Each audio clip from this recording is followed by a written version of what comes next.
Bismillahirrahmanirrahim. Assalamualaikum warahmatullahi wabarakatuh. Baik, pada pertemuan yang kedua ini kita sama-sama akan membahas mengenai perjuangan menghadapi berbagai pemberontakan pada kurun waktu 1948 sampai 1965. Sesuai dengan KD yang pertama, yaitu menganalisis upaya bangsa Indonesia dalam menghadapi ancaman disintegrasi bangsa, antara lain PKI Madiun, DITI, APRA, Andi Ajis, RMS, PRI Permesta, dan G30 SPKI. Sebelum lebih jauh kita membahas mengenai berbagai pemberontakan tersebut, terlebih dahulu kita akan bahas tentang kenapa ada pemberontakan, siapa yang memberontak, dan bagaimana solusi atau cara untuk menyelesaikan pemberontakan tersebut. Yang pertama, mengenai kenapa ada pemberontakan. Kenapa pemberontakan itu bisa terjadi? Alasannya apa? Tujuannya apa? Nah, biasanya ada 3 latar belakang kenapa ada pemberontakan. Yang pertama adalah masalah ideologi atau sebuah paham yang diyakini akan menghantarkan kepada kehidupan yang lebih baik. Konflik yang berkaitan dengan ideologi contohnya adalah pemberontakan PKI Madiun, DITI, dan G30 SPKI.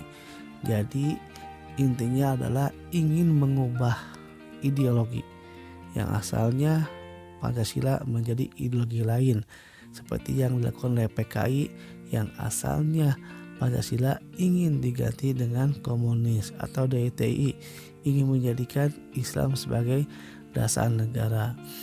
Yang kedua, konflik yang berkaitan dengan kepentingan, karena ada kepentingan atau vested interest. Contohnya konflik Andi Ajis, konflik APRA, konflik RMS. Yang ketiga, yang berkaitan dengan sistem pemerintahan. Contohnya adalah konflik PRRI dan Permesta. Dalam hal ini karena kekecewaan terhadap sistem pemerintahan atau kebijakan yang dilakukan oleh pemerintah pusat. Lanjut, siapa yang memberontak? Ada 2. Yang pertama adalah militer atau tentara. Yang kedua sipil atau rakyat biasa. Untuk militer, siapa saja dari militer yang memberontak? Ada 2 juga. Yang pertama adalah internal TNI. Jadi dalam tubuh TNI atau di dalam tubuh tentara ada orang-orang yang protes. Yang kedua kemudian adalah orang-orang non TNI tetapi militer. Maksudnya seperti ini. Dulu tuh ada orang-orang yang punya senjata berjuang untuk kemerdekaan, akan tetapi tidak masuk atau tidak bisa masuk ke dalam TNI. Akhirnya mereka kecewa, kemudian memberontak. Seperti ada Kolonel Nederlands Indesleger atau tentara kerajaan Hindia Belanda. Kemudian ada juga laskar-laskar dan gerilyawan lokal. Berikutnya yang kedua, orang sipil tadi ya. Yang pertama adalah orang sipil. Nah, orang sipil juga dibagi 2. Yang pertama adalah orang parpol atau partai politik seperti PKI, Partai Komunis Indonesia. Yang kedua adalah ex-pejabat atau mantan pejabat negara yang ingin memberontak karena kecewa. Seperti nanti ada tokoh Amir Syarifuddin pada pemberontakan PKI Madiun tahun 1948. Kemudian bagaimana solusi untuk mengatasi pemberontakan? Umumnya ada 2 yang dilakukan oleh pemerintah untuk mengatasi pemberontakan. Yang pertama secara militer, yaitu dengan cara langsung melakukan operasi penumpasan, langsung mengirimkan tentara untuk menumpas dan menangkap tokoh-tokohnya. Yang kedua dengan cara diplomasi. Diplomasi dibagi 2. Yang pertama perundingan atau negosiasi, diajak berunding dulu. Yang kedua dengan cara pengampunan atau amnesti. Kita sudah tahu tentang kenapa, siapa, dan solusi pemberontakan. Nah, sekarang kita akan membahas pemberontakan yang pertama, yaitu pemberontakan PKI Madiun 1948. Pemberontakan PKI Madiun tahun 1948. Setelah pembelajaran ini selesai, diharapkan kalian semua mampu memahami tentang latar belakang, proses atau jalannya pemberontakan dan akhir dari pemberontakan PKI Madiun ya. Baik, sebelum membahas mengenai latar belakang kenapa terjadi pemberontakan, sebelumnya kita bahas tentang dasar-dasar tentang pemberontakan PKI tahun 1948. Yang pertama, tentang di mana pemberontakan itu terjadi, kemudian kapan pemberontakan itu terjadi, dan siapa tokoh-tokoh yang terlibat dalam pemberontakan ini, baik tokoh yang memberontaknya maupun yang menumpasnya. Yang pertama, di mana pemberontakan itu terjadi? Jelas dari judul juga sudah bisa ditebak bahwa pemberontakan ini terjadi di Madiun, walaupun sebenarnya selain di Madiun juga terjadi di Surakarta atau Solo. Kemudian kapan pemberontakan ini terjadi? Sebenarnya rencana pemberontakan ini sudah dimulai sejak tanggal 13 sampai 14 Agustus tahun 1948.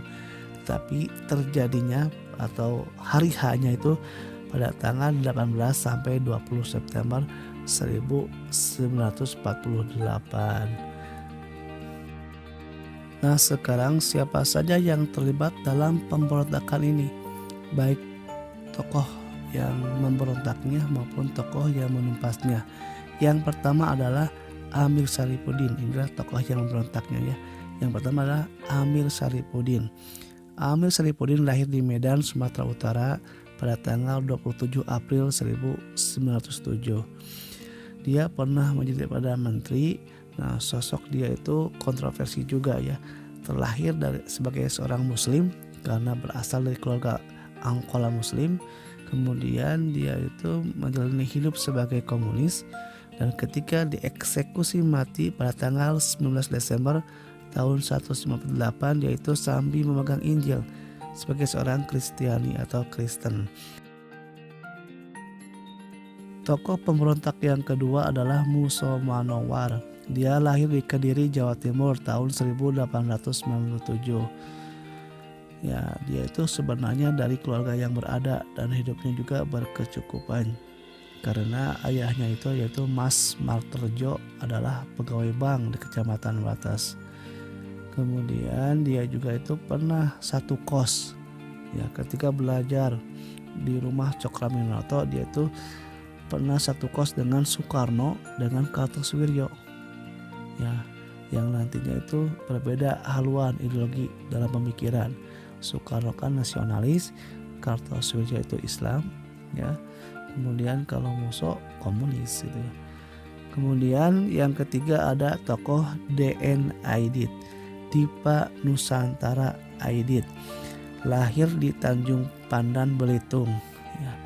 Tokoh inilah tokoh pemberontak yang berhasil kabur pada peristiwa ini. Kalau Amir Syarifuddin tertangkap dan dihukum mati, kalau Musa juga tertembak mati, nah DN Aidit itu berhasil kabur, dan nanti tahun 65 dia itu memimpin kembali pemberontakan PKI. Tokoh berikutnya adalah tokoh yang menumpas terhadap pemberontakan ini. Yang pertama adalah Muhammad Hatta. Beliau pada waktu itu adalah sebagai Perdana Menteri menggantikan Amir Syarifuddin. Nanti beliau dengan Presiden Soekarno yang mengirimkan atau mengutus tentara untuk menumpas pemberontakan ini. Yang kedua ada nama Gatot Subroto, lahir di Sumpiuh, Banyumas, Jawa Tengah. Nah, beliau juga nanti adalah tokoh yang ditugaskan untuk mengatasi atau menumpas pemberontakan ini. Tokoh yang ketiga adalah Dr. Abdul Haris Nasution atau Jenderal Ahmad Nasution.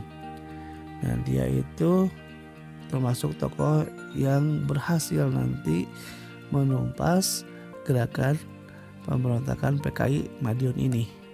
Walaupun nanti pada tahun 65 beliau menjadi sasaran PKI, target PKI untuk dibunuh. Walaupun nanti tahun 65 beliau selamat, tapi anaknya itu ada Irma Suryani terbunuh. Nah, Lanjut ke latar belakang pemberontakan PKI Madiun. Ya, kenapa pemberontakan PKI Madiun ini bisa terjadi?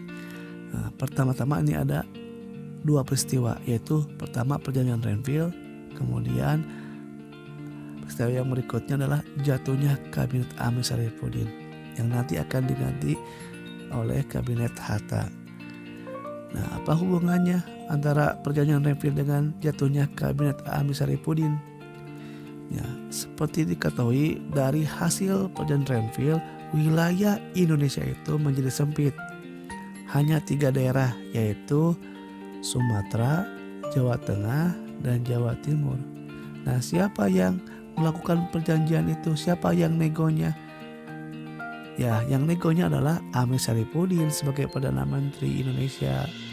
Nah, karena hasil perjanjian Renville itu mengecewakan Indonesia, sehingga banyak tokoh agama atau nasionalis yang menyalahkan Amir Syarifuddin kenapa menyetujui hasil perjanjian Renville yang jelas-jelas sangat merugikan Indonesia.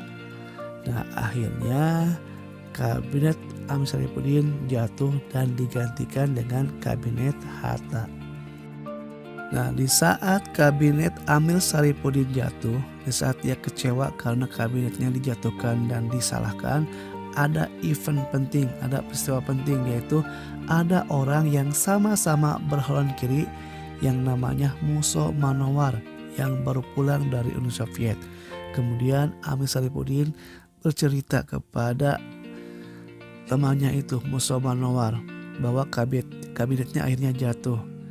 Ya, kemudian mereka tuh bersepakat untuk membentuk Partai Kiri Bersatu, karena menurut mereka perjuangan mereka itu akan berhasil jika semua organisasi kiri atau partai-partai kiri itu bersatu. Maka dibentuklah FDR, Front Demokrasi Rakyat, yang terdiri dari organisasi dan partai yang berhaluan kiri seperti PKI, PBI, Partai Buruh Indonesia ya, PSI, Partai Sosialis Indonesia, SOBSI, ya, itu membentuk yang namanya FDR. Kemudian FDR mengadakan rapat di Jogja. Hasilnya mereka sepakat, yang pertama membentuk kabinet Front Persatuan, yang kedua merebut daerah strategis, yang ketiga mengadakan kerjasama dengan Uni Soviet dengan harapan Uni Soviet akan memberikan bantuan kepada mereka. Nah, dari sini kelihatan kenapa PKI Madiun itu terjadi. Yang pertama karena kekecewaan Amir Syarifuddin dijatuhkan ya kabinetnya. Yang kedua karena mereka punya ideologi, yaitu orang-orang kiri yang berideologi komunis. Mereka itu percaya bahwa negara yang lebih bagus adalah negara yang berideologi kiri atau komunis.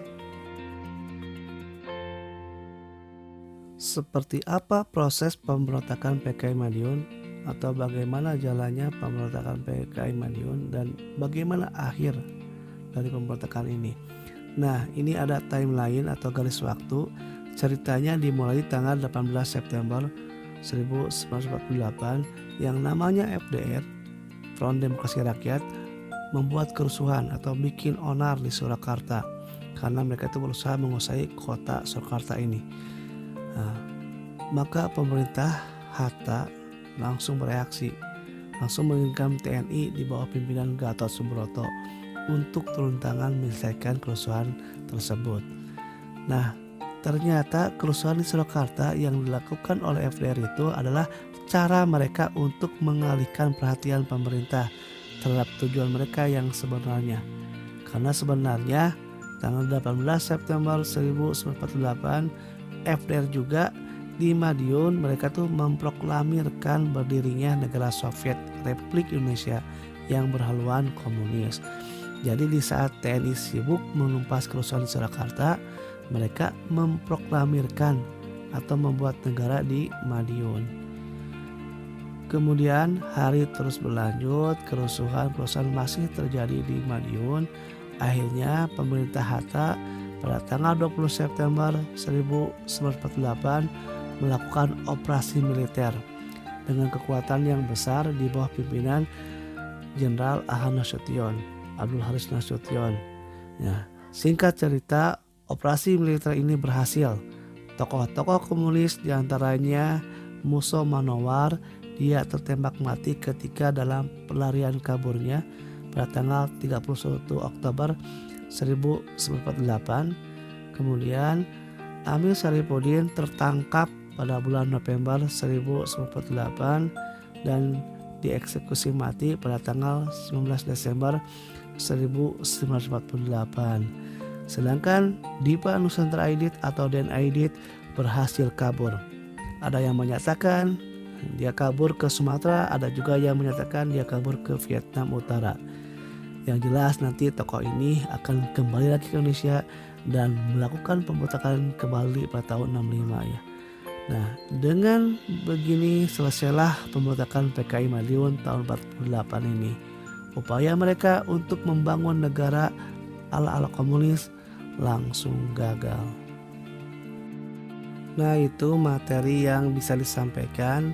Insya Allah nanti minggu depan kita akan lanjut ke materi pemberontakan DITII. Terakhir, quote hari ini dikutip dari ucapan Kang Emil alias Ridwan Kamil, Gubernur Jawa Barat. Beliau menyatakan seperti ini, tugas maha besar generasi kita adalah mewariskan toleransi bukan kekerasan. Sekian, terima kasih. Wassalamualaikum warahmatullahi wabarakatuh.